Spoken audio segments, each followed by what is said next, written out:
Welcome to the Fearless Security webinar on control architecture. As usual, you have nothing to fear but fear itself. We're going to talk about fear, uncertainty, and doubt versus facts in terms of what a control architecture is and how it works, and talk about how Fearless deals with control architecture internally, and then talk about how others can do this fearlessly. Basically, we really don't talk about control architecture. It's something that exists. In fact, most people seem to not really even realize it. But we have some things that are reminiscent, that are sort of things we do, like CIA, confidentiality, integrity, and availability. And it's a tradition. Um, these terms are, very commonly present. They're used in all sorts of venues, but what they are and how they're used and whether they're right for the situation is something that's rarely really discussed.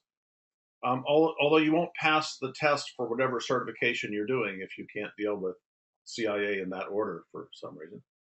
Another one we hear all the time is best practice. I can't tell you how many times people have told me, oh, well, we're using best practice. But the practice they're using, first of all, isn't even good or sound or reasonable. And certainly it's not best. And what they very commonly seem to mean is minimally acceptable practices or reasonable and prudent practices, but they can never, as far as I can tell, cite anything that says here's the document or the standard or what have you that tells us that that's really why we should do that. And then the other thing that we encounter a lot is, can't you just make this simpler? I mean, it's just way, way, way too complicated. Well, Albert Einstein is quoted as saying, "As simple as possible, but no simpler." And I think that's a good approach.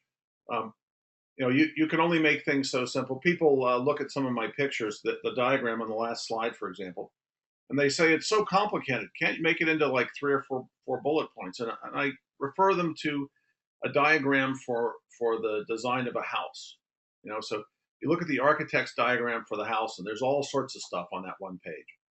And yeah, I know you're not an architect, but if you were, you'd probably understand all that stuff. But it's no really simple way to present it other than sort of, this is what your house will look like in a photograph. But even then, you need to drill down into the details.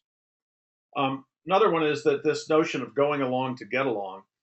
It's successful in a lot of ways, but in any information protection field, when you go along, you have a tendency just to accept things that aren't really what they should be, and ultimately it gets you gone. And if you don't believe me, I guess you could ask the former CIOs and CISOs of lots and lots of places these days.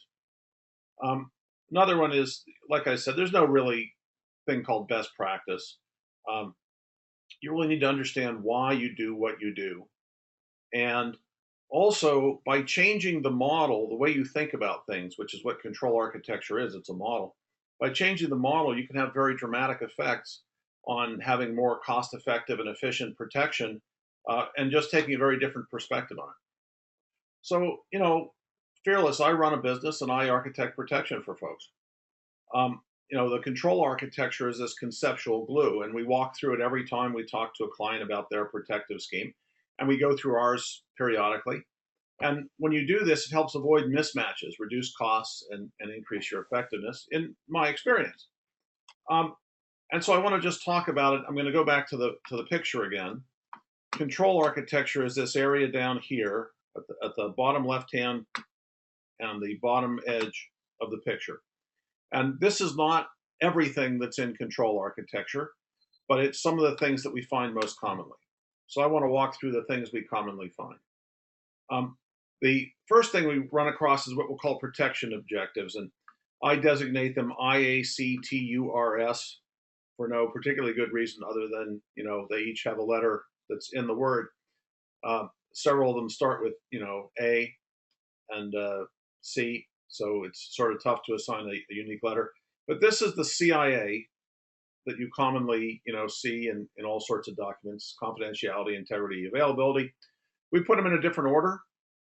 In most cases, we find integrity is more important. That is, there are places, of course, like in governments, where real secrets, confidentiality is more important than having the right information. But for most organizations, having the information, reflect reality and not change without control is more important than keeping it secret.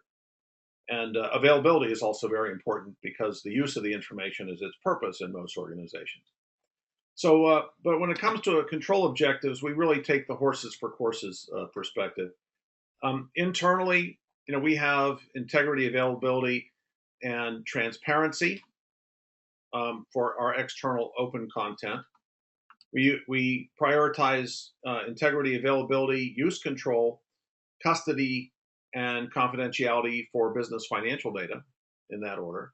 For operations, we're concerned more about use control, confidentiality, and availability. And for clients, we generally start with use control and custody, and then whatever the client specifies is what we include in that set of priorities. But without use control and custody, we really can't reasonably believe that we achieve the other things. Another thing is we're talking about this other part of the column on the left side there. Let me just show you what we do. I'll come over here. This is the tool that you've seen in previous webinars that we use when we collect data and do our analysis of the standard of practice. So we have a formally established control architecture. I just told you these specifications. We use owner-authorized controls, so the content or the system or the facility is owned, and the people who run it act on behalf of the owner, and the owner makes decisions about who is allowed to do what, and that rules. This is original identification. So you need to, before you ever deal with somebody, the first time you interact with them, you need to know something about them to identify them. And we use various paths to this, but typically anybody that sort of works for us is they're known to us and others. They present government issued credentials as part of their proofing process. We do very extensive background checks and trace personal history. And this is commensurate with what you would find for anybody who's cleared, for example, in the United States government circles. The authentication process minimums is another one. So this is how you prove identity once you know who somebody is when they want to do something, how you allow them to prove that. So, for example, for high consequences, we don't have remote anything for high consequences. That's personal interaction with people who have long known them. You show up at the door at the place where it's going to happen, and the other people there all know each other. Nobody new comes into the circle unless they've passed all that other stuff and become known to each of the other parties over time. Whereas for medium consequences, we have different, and we don't care about low consequence. There is no proofing of identity. These are generally open access to anybody that wants it, and we don't care who you are. Typically read only. Another one is the authentication process. These are the mechanisms that you have in place to assure that somebody who is identified can be authenticated as who they are. And you can look through these things in your own time. I just want to get you a sense of it. Access facilitation. A lot of people don't recognize that facilitating access is fundamental to assuring availability of resources. So they put up all these barriers to use. And really, we want to make sure that the authorized people are readily able to do what they're supposed to do. That's fundamental. If you make it almost impossible to do your job, you're not going to get the job done, and you're going to lose the people.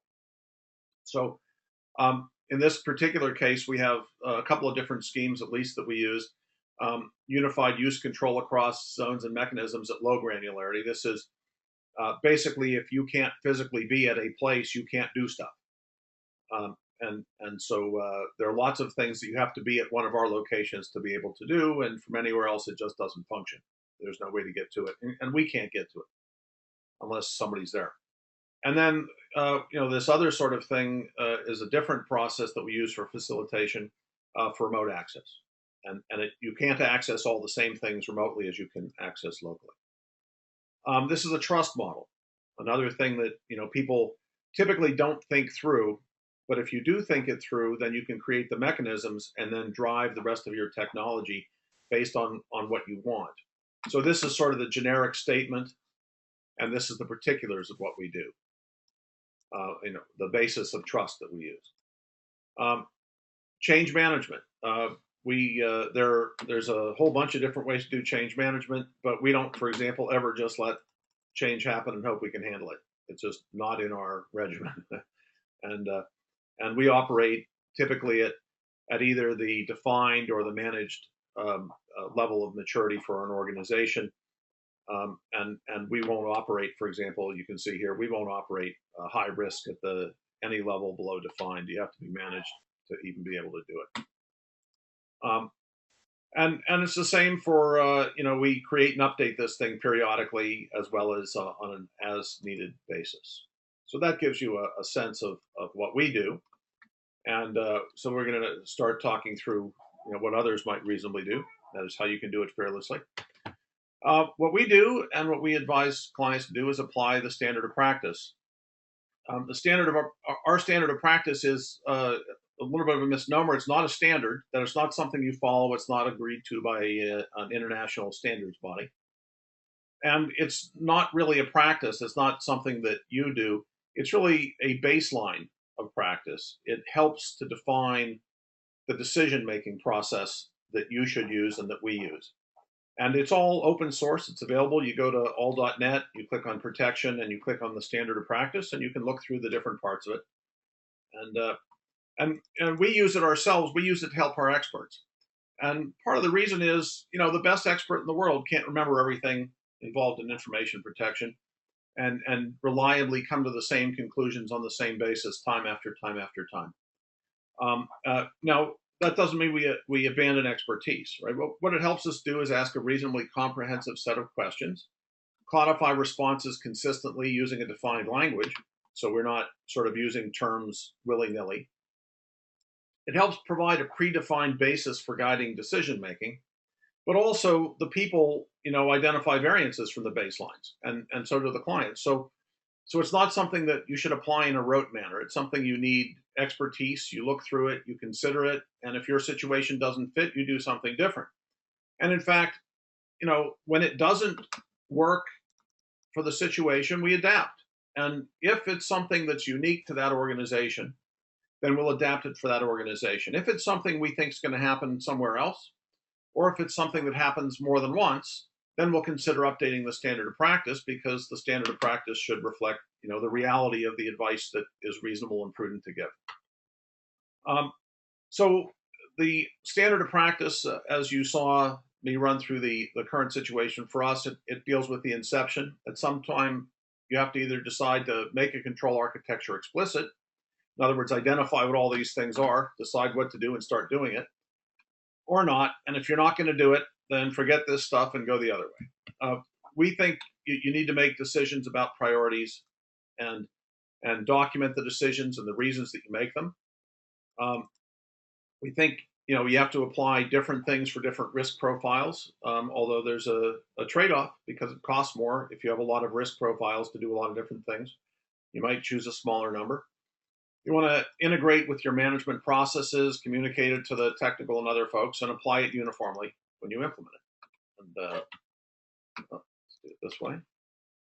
The protection objectives are generally driven by risk management processes fused with the business needs, oversight, and duty to protect. And if you're familiar with the diagram, I'll just pop the diagram up here. That's our big picture.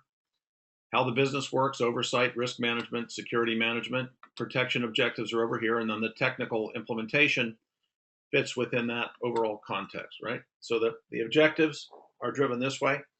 And we have webinars that walk through everything up and through the current webinar, and over the next couple of months, we'll have webinars that cover the rest of that. So please watch them and enjoy. They're free. You go to all.net, click on the webinars, and watch them. The precedents of integrity, availability, confidentiality, use control, accountability, transparency, and custody is situational, and identifying the different circumstances that are common in your enterprise and ordering these things is very important, because almost always you can't achieve all of them without great difficulty, and you have to prioritize. And very often there's no reason for some. I mean, confidentiality for the information that's publicly available on your website is not a particularly useful thing. So you need to identify the situations and their needs. And then also, once you understand what those needs are and the prioritization, you might want to consider those as a context for other decisions that you make. This control scheme is fundamental. This notion of clearances, classification, and compartments, need to know, separation, and these sorts of things. This is very common, for classification and these sorts of systems. And it was originally used by lots of businesses, but businesses found that roles and rules are much more useful and reasonable for most enterprises. As I said, we use owner authorized, which is very common for conglomerates or small businesses. Very strange, right? The biggest businesses that have a very complex structure of multiple businesses within them tend to allow the business owners of the business units to make these decisions. And small businesses tend to have the owner personally authorize things. So they're sort of the ends of the spectrum. The subject-object model is a different approach that's rarely used anymore, but every once in a while. There's a possession-based model that's a very useful one. And think amusement park, right? When you go to the amusement park, your authorization to use a ride depends on the ticket you have and your height. That's it. If you have the ticket, you can ride, unless you're not tall enough. And you can also make your own, but beware, if you don't use one of these things, then you're going into territory where very few people have done it. So trying to figure out how to actually implement it might be a lot more difficult than you originally imagined. There are these structural components that, like how do you provision access and change and support? That is, what structural mechanisms do you put in place? Do you put firewalls separating each office, or do you separate different sections of your business by firewalls? Do you have intrusion detection or anomaly detection? Do you have badge access to doors? There's all these structural components that come into play, and trying to get that unified and rationalized is an important facet here. And then how do you, compose these components? Once you have those components, which sets of them do you put with which other ones to achieve your objectives? So that's the structural sort of question. Then there's trust and change. What do you use as a basis for trust, and what do you trust them for, right? All of our trust criteria at the end say are trusted for purposes, right? So you don't sort of say, oh, I trust them and I'm done. You might, I trust people to, fix my lawn that I certainly wouldn't trust to modify my computers. And I trust people to modify computers, frankly, that I would not allow to cut my lawn. That different people have different skills and are reasonably suited to different tasks. So you want to figure out how to then implement these bases for trust as a mechanism for making determinations about use. And then change control, both technologically and architecturally, you need to have some change control process in place. Anywhere from let it happen to sound change control are typically used based on surety requirements if you think about it, and if you don't think about it, you just sort of do whatever you do, and then bad things happen. And of course, you need to integrate all of these change things with the business and decision-making processes so that you can keep track of it and know why you did something and know what you're doing today and figure out what to do tomorrow. Access facilitation is something many people miss. The goal in protection, in my view, is not to keep bad things from happening. Really, the goal is to keep almost only good things happening. So part of it is making sure that the good stuff can happen by not inhibiting the ability to do everything. And a lot of people, whenever there's a security issue, they try to add some technology or add some delay or some imposition or some challenge that causes people to not be able to do that thing, forgetting that they're also causing all the legitimate users, which is almost everybody almost all the time, from doing the things that they're being paid to do. And it makes it harder on everybody and less efficient. It's not such a great idea. So, what you want to do is figure out how to mix these things. In fact, the picture at the bottom is probably the right way. Make it easy to do the right thing and hard to do other things, right? So, for example, our goal on our website is mostly you don't have to tell us who you are. You don't need to authenticate anything. You can just see it. It's read only. There are a few people that are authorized to add new content. Actually, nobody is authorized to change existing content on the website. In order to do that, you go through the change process, and the change process is authorized to do that, change management. So, I've talked about all these notions and the glue, but, somehow you got to glue together the technical stuff. And, so what is it? That's a great question for next month's webinar, which is where we're going to start talking about the technical security controls. With that, I'm going to shut down the recording and welcome your questions.